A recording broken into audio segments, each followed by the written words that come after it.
ಇವತ್ತಿನ ದಿವಸ ಕರ್ನಾಟಕದ ಜನತೆಗೆ ಎಲ್ಲರಿಗೂ ಗೊತ್ತಿರುವಂಥ ವಿಷಯ, ನಮ್ಮ ನಾಡಿನ ಹಿರಿಯ ಮುತ್ಸದ್ದಿ ಸೈದ್ಧಾಂತಿಕ ರಾಜಕಾರಣಿಗಳಾದ ಶ್ರೀ ಎಚ್ ಕೆ ಪಾಟೀಲ್ ಸಾಹೇಬರನ್ನ ಇತ್ತೀಚೆಗೆ ಸಂಪುಟ ರಚನೆಯಾದಂಥ ಸಂದರ್ಭದಲ್ಲಿ ಕೈಬಿಟ್ಟಿರುತ್ತಾರೆ. ಈ ವಿಷಯ ನಮ್ಮ ಕರ್ನಾಟಕ ರಾಜ್ಯದ ಜನತೆಗೆ ಎಲ್ಲರಿಗೂ ನಿರಾಶೆದಾಯಕ ನೋವಿನ ಸಂಗತಿಯಾಗಿದೆ. ವಿಶೇಷವಾಗಿ ನಮ್ಮ ರೆಡ್ಡಿ ಸಮಾಜದಲ್ಲಿ ಅತಿ ನೋವಿನಿಂದ ಬಯಸ್ತಾ ಇದ್ದೀನಿ. ಭಾಳ ಆಕ್ರೋಶದ ಭಾವನೆ, ನೋವಿನ ಭಾವನೆ ಉಂಟಾಗಿದೆ. ಮಾನ್ಯ ಎಚ್ ಕೆ ಪಾಟೀಲ್ ಸಾಹೇಬರು ಮತ್ತು ಅವರ ಕುಟುಂಬ ಕಾಂಗ್ರೆಸ್ ಪಕ್ಷಕ್ಕೆ ಎಷ್ಟು ನಿಷ್ಠುರವಾಗಿದೆ, ನಿಷ್ಠೆಯಾಗಿದೆ, ಎಷ್ಟು ಶ್ರಮಿಸಿದ್ದಾರೆ ಅಂದರೆ ಅದು ಹೇಳಲಿಕ್ಕೆ ಅಸಾಧ್ಯವಾದ ಮಾತಂತ ನಾನು ಇವತ್ತಿನ ದಿವಸ ಬಯಸ್ತಾ ಇದ್ದೀನಿ. ಯಾಕಂದರೆ ಕರ್ನಾಟಕ ಏಕೀಕರಣ ಸಮಯದಿಂದ ಮೊನ್ನೆ ಎಚ್ ಕೆ ಪಾಟೀಲ್ರ ತಂದೆಯವರು ಕೆ ಎಚ್ ಪಾಟೀಲ್ ಸಾಹೇಬರು 1957ರಲ್ಲಿನೇ ಕಾಂಗ್ರೆಸ್ ಪಕ್ಷದಿಂದ ಮಂತ್ರಿ ಆದವರು. ಆವತ್ತಿನಿಂದ ಅವರ 1992ರವರೆಗೂ ವಿವಿಧ ಖಾತೆಗಳಲ್ಲಿ, ವಿವಿಧ ಮಂತ್ರಿಮಂಡಲಗಳಲ್ಲಿ ಕಾರ್ಯನಿರ್ವಹಿಸಿ ಇದು ತಮಗೆಲ್ಲರಿಗೂ ಮತ್ತು ಕರ್ನಾಟಕ ಜನತೆಗೆ ಗೊತ್ತಿದ್ದ ವಿಷಯ. ಕಾಂಗ್ರೆಸ್ ಪಕ್ಷದ ಅಧ್ಯಕ್ಷರು ಕೂಡ ಕೆ ಎಚ್ ಪಾಟೀಲ್ ಸಾಹೇಬರು ಆಗಿದ್ದರು. ಅದೇ ರೀತಿ ಎಚ್ ಕೆ ಪಾಟೀಲ್ ಸಾಹೇಬರು ತಮ್ಮ ರಾಜಕೀಯ ಜೀವನವನ್ನು 1978ರಿಂದಲೇ ಪ್ರಾರಂಭಿಸಿ ಕರ್ನಾಟಕ ವಿಶ್ವವಿದ್ಯಾಲಯದ ಸೆನೆಟ್ ಸಿಂಡಿಕೇಟ್ ಸದಸ್ಯರಾಗಿ 10 ವರ್ಷ ಸೇವೆ ಸಲ್ಲಿಸಿ, ಆನಂತರ ಕರ್ನಾಟಕ ಪರಿಷತ್ತಿನ ಸದಸ್ಯರಾಗಿ, ಕರ್ನಾಟಕ ವಿಧಾನಸಭೆ ಸದಸ್ಯರಾಗಿ ವಿವಿಧ ಖಾತೆಯನ್ನು ನಿರ್ವಹಿಸಿದಂಥ ಅನುಭವಿ ಪ್ರಾಮಾಣಿಕ ರಾಜಕಾರಣಿಯಾಗಿ ಸೇವೆ ಸಲ್ಲಿಸಿದ್ದಾರೆ. ಕಾಂಗ್ರೆಸ್ ಪಕ್ಷದಲ್ಲಿಯೂ ಕೂಡ ಕಾಂಗ್ರೆಸ್ ವರ್ಕಿಂಗ್ ಕಮಿಟಿ ಸದಸ್ಯರಾಗಿ ಮಹಾರಾಷ್ಟ್ರ ರಾಜ್ಯದ ಕರ್ನಾಟಕದಿಂದ ಇನ್ಚಾರ್ಜ್ ಅಂದ್ರೆ ಪಕ್ಷದ ಪ್ರತಿನಿಧಿಯಾಗಿ, ಉಸ್ತುವಾರಿಯಾಗಿ ಕಾರ್ಯನಿರ್ವಹಿಸಿದ್ದು ಕಾಂಗ್ರೆಸ್ ಪಕ್ಷದಲ್ಲಿ ಅಲ್ಲ, ಇಡೀ ದೇಶಕ್ಕೆ ಗೊತ್ತಿದ್ದ ವಿಷಯ. ಇಷ್ಟೆಲ್ಲ ಅವರು ತಮ್ಮ ಶ್ರಮವನ್ನೇ, ತಮ್ಮ ಕುಟುಂಬದ ಶ್ರಮವನ್ನೇ ಪಕ್ಷಕ್ಕಾಗಿ ಶ್ರಮಿಸಿದವರು, ಸವಿಸಿದವರು. ಅವರು ಈಗಿನ ರಾಜಕಾರಣದಲ್ಲಿ ಸುಮಾರು 50 ವರ್ಷ 60 ವರ್ಷ ಅವ್ರ ಕುಟುಂಬ ಸೇವೆ ಸಲ್ಲಿಸಿದಿಲ್ಲ. ಅದೇ ರೀತಿ ಬೇರೆ ಸಾಕಷ್ಟು ರಾಜಕಾರಣಿಗಳು ದೇಶದಲ್ಲಿ, ಕರ್ನಾಟಕದಲ್ಲಿ ಸೇವೆ ಸಲ್ಲಿಸಿದವರಿದ್ದಾರೆ. ಅಂಥ ದೀರ್ಘ ಅವಧಿಯಲ್ಲಿ ಒಂದಿಲ್ಲ ಒಂದು ಆರೋಪಗಳು, ಅದು ಸುಳ್ಳೋ ನಿಜನೋ ಅದು ಬೇರೆ ವಿಷಯ, ಕೇಳಿ ಬಂದಿರ್ತಾವೆ. ಆದರೆ ಕೆ ಎಚ್ ಪಾಟೀಲ್ರ ವಿರುದ್ಧವಾಗಲಿ, ಎಚ್ ಕೆ ಪಾಟೀಲ್ರ ಸಾಹೇಬರ ವಿರುದ್ಧವಾಗಲಿ ಒಂದು ಕಪ್ಪು ಚುಕ್ಕೆ ಅದು ಆಗಲಿಕ್ಕೆ ಸಾಧ್ಯ ಇಲ್ಲ. ಆ ಥರದಂಥ ಒಂದು ಸಮಾಜ ಸೇವೆಯನ್ನು, ರಾಜ್ಯ ಸೇವೆಯನ್ನು ಮಾಡಿದಂಥ ರಾಜಕಾರಣಿಗಳು.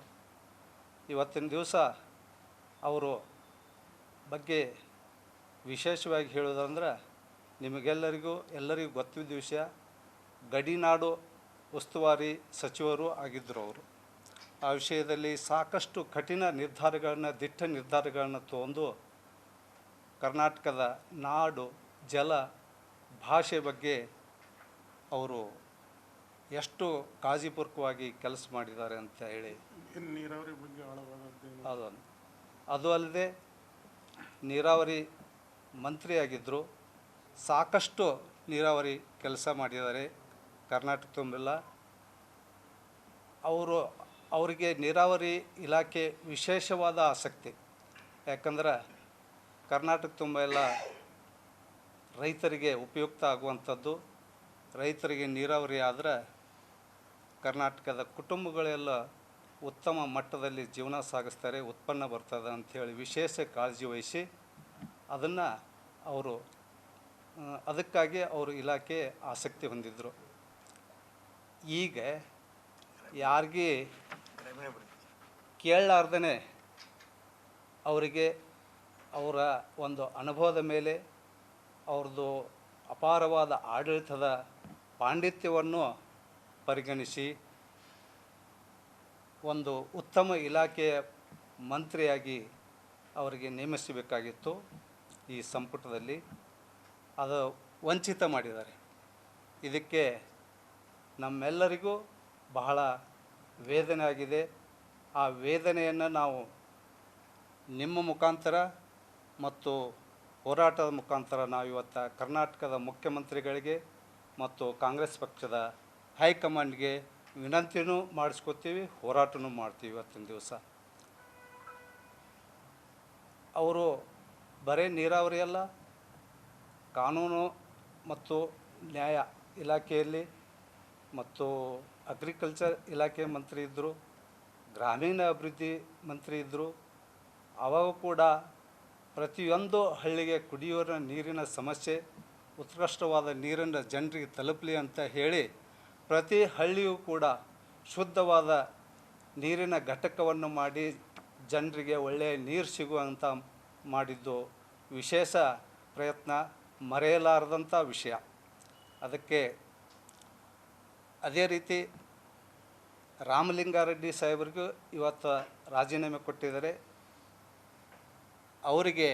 ಅವರು ಕೂಡ ಹಿರಿಯರು, ರಾಜಕೀಯದಲ್ಲಿ ಅನುಭವಿಗಳು, ಪ್ರಾಮಾಣಿಕರು.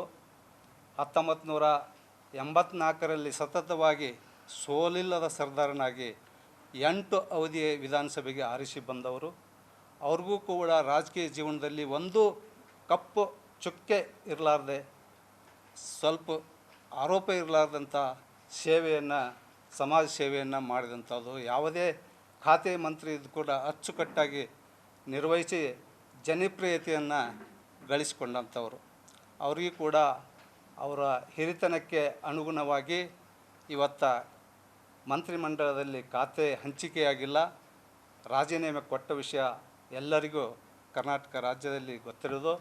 ಅದಕ್ಕೆ ಅವರಿಗೆ ಅವರ ಹಿರಿತನಕ್ಕೆ ಮತ್ತು ಅವರ ಪ್ರಾಮಾಣಿಕತೆಗೆ ಸೂಕ್ತವಾದ ಒಂದು ಖಾತೆಯನ್ನು ಕೊಡಬೇಕು ಅಂತ ಈ ಮೂಲಕ ನಾವು ಆಗ್ರಹಿಸ್ತಾ ಇದ್ದೀವಿ. ಈಗ ಬರುವ ಮಂತ್ರಿಮಂಡಲ ವಿಸ್ತರಣೆಯಲ್ಲಿ ಇವು ಕೆಲಸ ಆಗಲೇಬೇಕು ಅಂಥೇಳಿ ನಾವು ಕೇಳ್ಕೊಳ್ತಾ ಇದ್ದೀವಿ. ಆಗದೇ ಇದ್ದರೆ ನಾವು ವಿವಿಧ ಹಂತಗಳಲ್ಲಿ ಹೋರಾಟವನ್ನು ಕೂಡ ಮಾಡಲಿಕ್ಕೆ ರೆಡಿ ಇದ್ದೀವಿ.